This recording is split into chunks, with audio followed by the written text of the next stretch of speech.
Quando nós pensamos em mudança cultural, pelo menos nós conservadores que nos preocupamos muito com isso, geralmente vem à nossa cabeça a necessidade de mudar a mentalidade de nossa sociedade no geral, que há muito tem se degenerado em questão de costumes e crenças, né? Que é fruto de uma modernidade progressista que sim, trouxe muitos avanços tecnológicos, mas que por outro lado nos fez adotar hábitos e condutas, diríamos, não tão civilizados assim. Coisa que envergonharia muitos de nossos antepassados, que, ok, muitos vão dizer que os antigos viviam num tempo retrógrado, porém no aspecto social e cultural, eles viviam numa sociedade com hábitos morais muito mais saudáveis do que os nossos. Isso é inegável. E essa imposição da agenda progressista modernista, que para todo conservador é um problema de proporções colossais, como o feminismo, a ideologia de gênero, a agenda LGBT, a sobreposição da coletividade ao indivíduo, o liberalismo moral, a destruição do cristianismo e os princípios civilizacionais por ele proporcionados, enfim. Para nós, esses são problemas de ordem moral que corromperam todo o tecido social do Ocidente e que para um conservador isso deve ser corrigido a todo custo. Por isso nós nos apegamos tanto ao aspecto cultural da sociedade, porque nós entendemos que resguardar esses valores que nos tornaram seres civilizados contra qualquer ideologia destrutiva seja algo de fundamental importância. E qual a melhor forma de proteger nossa sociedade contra o processo de degradação cultural promovida pelos progressistas e adeptos do anticonservadorismo? Cara, por incrível que pareça, não é militando por causas conservadoras na política ou na internet, nem trabalhando no convencimento de esquerdistas, progressistas. Sim, essas coisas são muito importantes, mas nada é mais importante em transformar a sociedade do que começando pela educação. E foi justamente entendendo a relevância de formar simpatizantes do movimento progressista desde a infância que a esquerda obteve grande sucesso na sua causa. Então a equação é simples, você se aposta dos meios do Estado que detém um monopólio sobre o que deve ser ensinado dentro das escolas, inclui de forma sorrateira a mentalidade esquerdista no conteúdo a ser ensinado, ou seja, você doutrina as pessoas desde quando elas são criancinhas e pronto. Você acaba de potencializar a formação de uma renca de zumbis apoiadores da causa progressista e anticonservadores. Então não é à toa, a esquerda entendeu a importância da educação na mudança cultural e dominou todos os aspectos da sociedade nos últimos 20 anos. Você que estudou em escola pública, ou até mesmo escola privada, já que é o MEC que regula todo o conteúdo das escolas privadas, então tanto faz, você sabe muito bem que a literatura clássica quase nunca é mencionada em sala de aula. E quando é só pra desmerecer e mostrar que no passado as pessoas eram ignorantes, extremistas, retrógradas, não sei o quê. Então, basicamente, se perde todo um conhecimento da riqueza sapiencial dos filósofos, historiadores, economistas e etc. do passado, que, de certa forma, discordam da esquerda, para fazer o aluno pensar que tudo aquilo que vá contra a esquerda e a modernidade não presta, que é ultrapassado, que é incorreto, que é feio. E em consonância com isso, o que se aprende em sala de aula? Se aprende a como fazer sexo com amiguinho ou amiguinha aos 12 anos de idade, se aprende a odiar o capitalismo por meio de uma militância ambiental radical que existe dentro das escolas, que empresas poluem o meio ambiente, que o capitalismo promove crimes ambientais, não sei o quê. Se aprende que as revoluções socialistas foram só uma forma pacífica, sabe, de questionar o status quo. Olha que bonitinho. Então veja a profundidade disso. O Estado, vendo que o ensino dentro de sala de aula tem um poder enorme de formar a mentalidade dos indivíduos, logo ele se aposta de toda a prestação de serviço na área de educação para fazer com que todo mundo saia da escola doutrinado a adorar o próprio Estado. É claro, né? O Estado vai querer formar os seus apoiadores desde o início, né? E para piorar a situação, a esquerda se aposta dessa mesma máquina estatal para promover a sua própria doutrinação cultural. Pois bem, a esquerda deixou de ter o total controle sobre a educação nesses últimos anos, já que eles perderam o poder.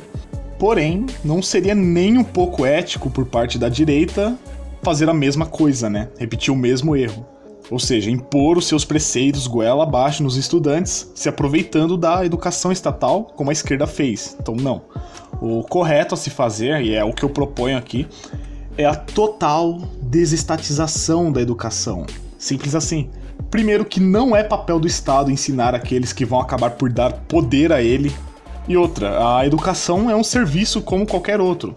E além de num cenário de livre mercado, com várias escolas privadas e descentralizadas competindo entre si para ver quem que presta o serviço de melhor qualidade pelo menor preço, isso melhorar substancialmente a qualidade de aprendizagem, de quebra você ainda se livra de boa parte das amarras ideológicas e dos caprichos impostos por quem está no poder.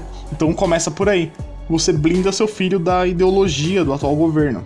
Eu não sou obrigado a pagar imposto para o meu filho aprender o que o Estado quer. E num cenário onde a educação não é estatal e não é obrigatória no sentido do meu filho ter que se deslocar até a escola para ver os coleguinhas fumando maconha dentro do banheiro, então eu mesmo, nesse caso, posso ser o incumbido de ensinar o meu próprio filho. Então homeschooling ou educação domiciliar, que hoje é uma prática ilegal de acordo com as normas estatais, mas que já foi provada como uma forma eficaz de ensino, estaria justificada. E os pais que quisessem aderir a esse modelo por entender que conseguem passar um bom conhecimento ao filho e não quer que ele seja influenciado por outrem, estariam livres para escolher nesse sistema ideal. Mas quem quisesse mandar seu filho para uma escola privada, para ele ter contato com conteúdo aplicado por profissionais da área educacional, que mande. É óbvio que ele teria que pagar, já que não existe almoço grátis. Ué, mano, mas como assim? Vou pagar pro meu filho estudar? Tio, você já paga hoje, você já tá pagando, tá? Via impostos, então chill. Esse serviço de escola pública pintado como, entre aspas, gratuito, isso pesa muito no seu bolso no final, então vai por mim, tá? Então o que é melhor? Pagar indiretamente pelo serviço que todos vão utilizar ou pagar diretamente pelo serviço que você vai utilizar, hein? O que faz mais sentido? E detalhe que num processo de livre mercado, as escolas privadas e os pais dos alunos estão em grande harmonia e concordância sobre o conteúdo aplicado por meio de uma coisa chamada contrato. Então, se por acaso você não concorda com o conteúdo da escola A, você está livre para dialogar com a escola B. Ou então educa seu filho dentro de casa mesmo, que tá tudo certo. Enfim, mas o que isso quer dizer no final? No que isso implica? Implica que a educação, a maior forma hoje de moldar a mentalidade das pessoas desde a infância, pessoas essas que formarão o conjunto social e a cultura no futuro, ela não vai estar mais sujeita ao monopólio e aos caprichos de quem está no poder disposto a impor a sua ideologia. E como ideologias são por definição anticonservadoras, significa que todos os nossos jovens, adolescentes e crianças não vão estar mais expostos de forma conjunta a toda essa besteira progressistinha que a esquerdalha promoveu nas escolas nas últimas décadas. Então veja só, fica muito mais fácil ter uma cultura saudável e conservadora quando você tem a descentralização do ensino. E uma sociedade instintivamente conservadora, em grande parte, como é o caso do Brasil, claramente vai optar pela alternativa onde seus filhos não estejam em contato com aquilo que eles não acreditam, certo? Então, só para exemplificar, hoje pouquíssimo se fala favoravelmente à religião dentro das escolas. As salas de aula se tornaram verdadeiros ambientes completamente secularizados e antirreligiosos. Hoje, um pai católico ou um pai evangélico é obrigado a pôr seus filhos para aprenderem dentro dessas escolas que aos poucos corroem o amor deles pelo cristianismo. Então não seria melhor que um pai ou uma mãe pudesse optar por colocar seu filho para aprender num colégio mais voltado à religião, caso eles assim queiram? Então é isso é exatamente o que eu defendo e que, como eu disse, a grande maioria dos brasileiros são conservadores por instinto e hoje eles são obrigados a colocar seus filhos em escolas públicas ou privadas que são totalmente anticonservadoras.